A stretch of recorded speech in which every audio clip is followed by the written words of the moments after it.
You've been dieting for weeks, your jawline looks sharper, your arms look tighter, but your belly, still sitting there like it paid rent. You do more cardio, you sweat more, you eat less, and somehow that lower stomach just laughs at you. Let's fix that. Your body is not broken, and you are not lazy. You're just fighting how human fat loss actually works. Belly fat is the easiest to gain and the last to leave.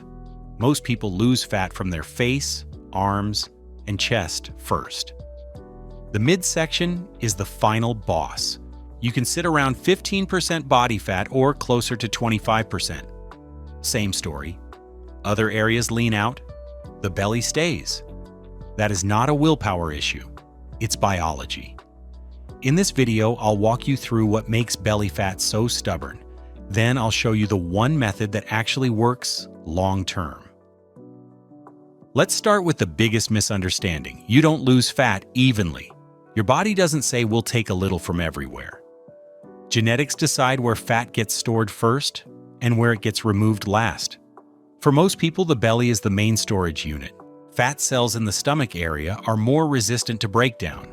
Therefore, fat loss is first visible in the face within 1 to 4 weeks, then in the arms around 4 to 8 weeks, in the chest after about 8 to 12 weeks, and last in the belly at roughly 12 to 16 weeks. The belly also has poorer blood flow than many other regions. Less blood flow means fewer fat-burning signals reach that area. So even when you're losing fat overall, that zone reacts slower. You're not cursed, you're just human. Now the crunch myth. Doing 1,000 sit-ups will not strip fat off your stomach. The reduction in spots occurs only in an almost insignificant spectrum. Fat release is driven mainly by hormonal signals such as adrenaline, noradrenaline, and insulin, not by training a specific muscle. You can train a muscle, you can grow it and make it stronger, but you cannot tell your body, burn fat right here and nowhere else. Ab training still matters though. When your core muscles are well developed, they show through at higher body fat. The only method. There is one requirement for losing belly fat: a calorie deficit. You must use more energy than you take in. Everything else is a detail. Timing, meal frequency, cardio style. All of that is secondary to energy balance. The real problem is staying in a deficit long enough for your belly to catch up. To do that, we'll use 3 pillars. Know your baseline. Control intake. Use movement you can actually sustain. Pillar 1, know your maintenance. First, you need to know your maintenance calories. That's the level where your weight stays steady. Eat above that, and you gain fat over time. Eat below that, and you lose fat. Most people guess. They think they're eating clean and in a deficit, but portions creep up. Liquid calories sneak in. Snack calories disappear from memory. So they spin their wheels. Weight barely moves. Then they blame a slow metabolism. In reality, the body is just maintaining. Knowing your maintenance gives you a reference point. You know what normal looks like. Then you can create a small, steady deficit instead of a random one. Pillar 2, make the deficit sustainable. Now you create a deficit you can live with, not for 3 days, for months. Slash calories too hard, and yes, weight drops fast at first, but hunger spikes, energy crashes, training performance tanks. Soon you binge, weight rebounds, and the belly is still there. So we keep the deficit moderate. Big enough to lose fat, small enough to function. Tracking intake helps here too. Not to obsess, to remove guesswork. Use any method that reduces mental effort. Simple meals, rough calorie targets, a tracking routine you can repeat. Pillar 3, cardio that doesn't break you. Next is energy expenditure. This is where many people go all in on punishment cardio. They jump into intense running, cycling, rowing, or brutal intervals. Those burn a lot of calories, but they're hard to recover from. Heavy cardio can interfere with strength training. For long-term fat loss, your movement has to be sustainable. something you can do on busy days and low motivation days. That's where walking comes in. Walking is low impact. Your joints handle it. You recover easily. You can do it every day. It burns calories quietly in the background, and it doesn't wreck your next workout.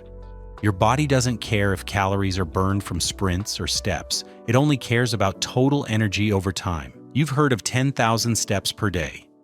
That number started as marketing for an early Japanese pedometer, not as a magic scientific cutoff.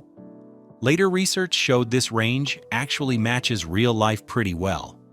Around 8 to 10,000 steps lines up with about 30 minutes of moderate activity per day. Now let's give this some numbers. Someone around 180 pounds or 82 kilos burns roughly 30 to 60 kilocalories per 1,000 steps at a moderate pace. Say you maintain your weight at 6,000 steps per day. Each extra 1,000 steps gives you around 60 extra kilocalories burned. Go from 6,000 to 8,000 steps.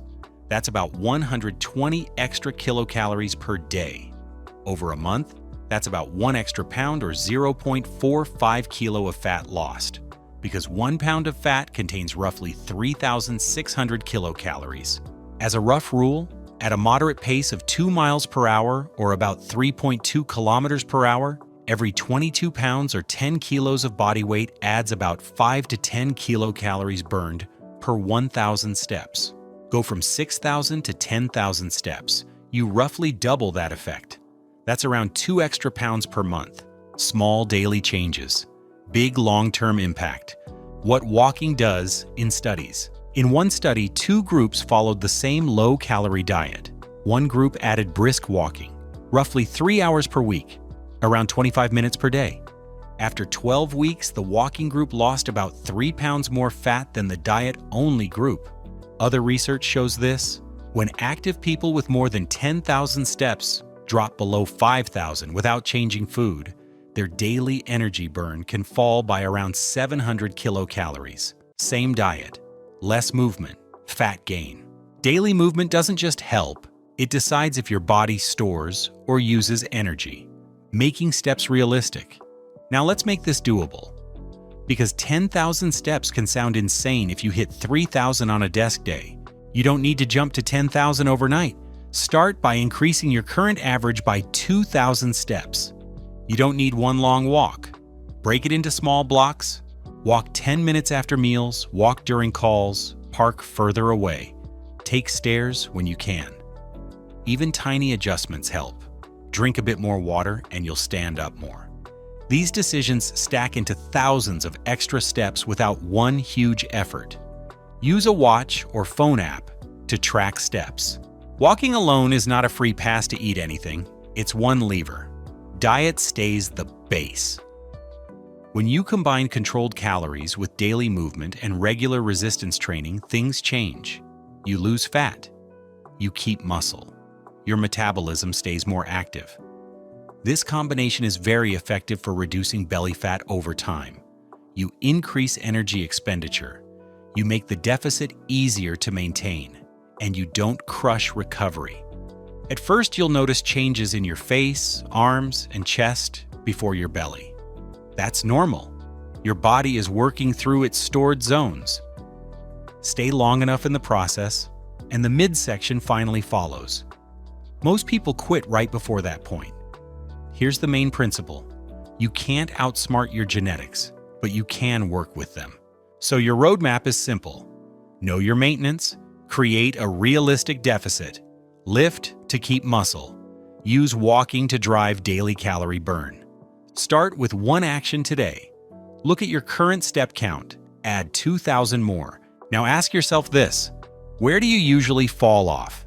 Tracking food, keeping steps up, or staying patient when the belly is the last to change? Your body isn't fighting you, it's just following the rules. Thank you for watching.